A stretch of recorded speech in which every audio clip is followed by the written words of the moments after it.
บรรเลงครับก็ไม่หยับกระเดื่องฉาบนะครับ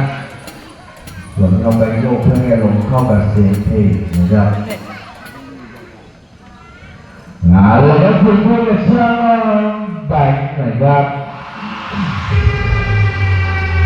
แล้วเราชมโปรแกรมต่อไปนี้ครับเดี๋ยวน้องแบงค์จะมาโยนลูกบาสและใส่ตะกร้านะครับจำนวน3 ลูกกันครับมาชมกันว่ารอบนี้ครับน้องแบงค์จะโยนเข้าสักกี่ลูกกันเองครับ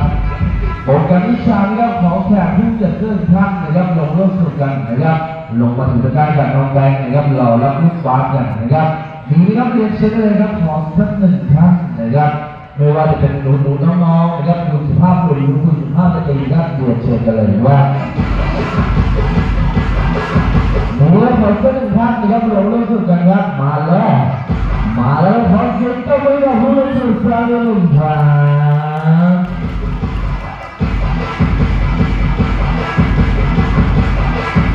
เรียนเชิญตรงกลางลานเลยครับผมเอาละครับเมื่อพร้อมกันแล้วนะครับเรามาเริ่มกันที่ลูกแรกกันนะครับเมื่อทำอะไรกันลูกแรกเริ่มโยนเลยลูกแรกนั้นเข้าไปอย่างสวยงามแล้วมาดูกันลูกที่2กันว่าไงครับน้องแบงค์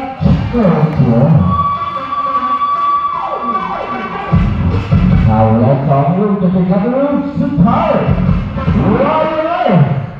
โอเคครับถือว่าถ้าเราขอเสียงกันกับผู้เล่นตื่นใจหนึ่งครับขอบคุณครับ